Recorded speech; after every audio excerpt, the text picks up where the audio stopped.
one mind, striving side by side for faith of the gospel, and not frightened in anything by your opponents. This is a clear sign to them of their destruction, but of your own salvation, and that from God. For it has been granted to you that for the sake of Christ you should not only believe in him, but also suffer for his sake, engaged in the same conflict conflict that you saw I had, now here that I still have. Okay, wow. Got to that. I also want to say that when I first got here, there was like 5 people in this room. And I was standing outside talking to some family, and now look at all of you. and I just want to extend a thank you from our family to everybody that showed up. This is more than I expected, and thank you. So we're here for a celebration of life, of Dad's life, but it's not the life that you have seen and heard about. We're celebrating his life in heaven right now. That's what we're really celebrating. We lived life with him. Right now the celebration is he is there. He is up in heaven.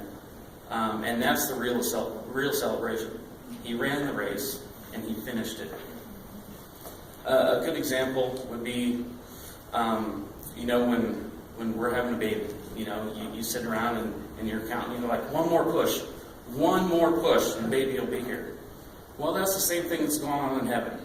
The angels are sitting up there, and they're going, one more push. You made it. You're almost here. You've almost made it. One more push. And that's what Dad gave, was his one more push.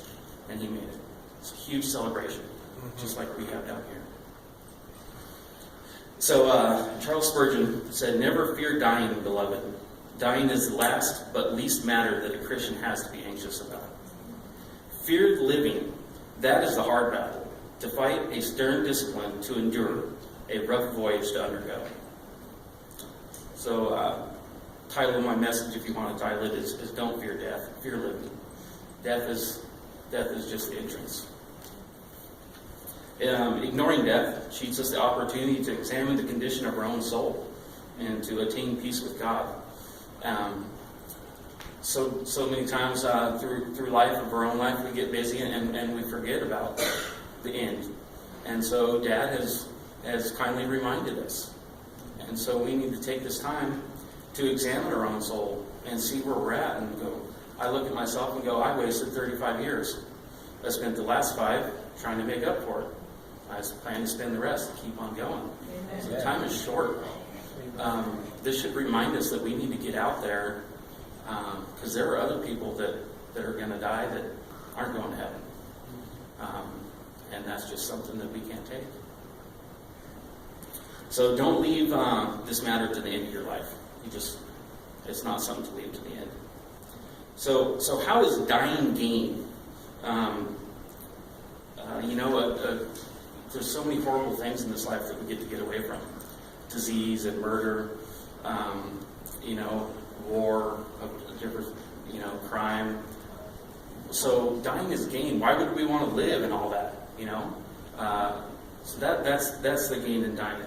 Death is retirement from this life. So Mike's retired. Dad is retired, and he's in party time forever. He's up there walking around. We joked earlier about, hey, why don't you throw a gold brick down to us? That would be nice. And up there, gold is like asphalt. You don't walk around and pick up asphalt and stick it in your pocket and go, yeah, I'm rich. No, so he's up there partying. So in death we gain heaven. But what does it really mean to live with Christ? Well, it means that we be Christ-like in the good and the bad, the trials and the tribulations. It's easier to be Christ-like when things are going well. It's much harder, especially for me, because I have sometimes a short patience level for some people, to be Christ-like. So that's the real battle. We need to keep our end in view to remind us that life is a precious gift from God, that we shouldn't be squandering on worldly pursuits. John Wesley he knew the secret to dying well was living well. Here's one of his quotes. You have no time to lose. See that you redeem every moment that remains. So even now, even wherever you're at in stage of life, redeem every moment. Remove everything out of the way, be it ever so small, that might obstruct your lowliness and meekness and your seriousness of spirit. Your single intention to glorify God in all your thoughts, words, and actions. So some of you may have met Larry Collins. That would be Dad's friend that he met in Vietnam. They've been lifelong buddies. He's like his second father. He was here for 2 weeks and had to go home on Sunday. He can't be here, but he sent me some stories, told me to pick out one. And one of them really goes with living well and dying well. So this is Larry's story. On a summer day in 1969, Mike and I were introduced to each other by a few GI. 2 young GIs working their way through communications back east. Both of us were born and raised in California. We palled around always for several weeks, and then I got my orders for Southeast Asia. We exchanged addresses of our parents to stay in contact. Once in Vietnam, I was stuck at command for 3 weeks. That week, Mike and I were reunited and have been the best of friends since. I truly believe God's work was working, and we had a mission. We served with pride not only our country, but the Lord. While driving back one day from our secret swimming hole on the Cambodian border with 6 other GIs, we slowly drove by a compound with 2 missionaries from France, and standing in the middle of the courtyard circled with small children. From that day, we spent many a day helping the missionaries to repair and better the living conditions of the orphanage where the children were living. We truly believe that was God's mission for us there. So that's living well. James 1:27 tells us that religion that is pure and undefiled before God, the Father, is this: to visit orphans and widows in their affliction. So there was Dad and Larry living out true religion right there, helping the orphans, helping build their orphanage, and Larry would tell me they'd take them snacks and other stuff like that. So that is the story of Mike living well. It's living that's the hard and the fearful. And I call it fearful. I know we're not supposed to live in fear, but some fear is helpful. Philippians 2:12 tells us to work out your own salvation with fear and trembling. So there is fear involved. Proverbs also tells us the fear of the Lord is the beginning of wisdom. So the right fear is helpful for living the right way. So verses 27 through 30.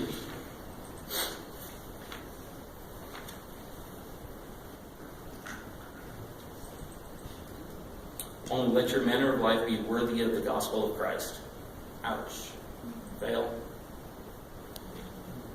So whether I come and see you, or am absent, I may hear of you, that you are standing firm in one spirit with one mind, striving side by side for the faith of the gospel, and not frightened in anything but by your opponents.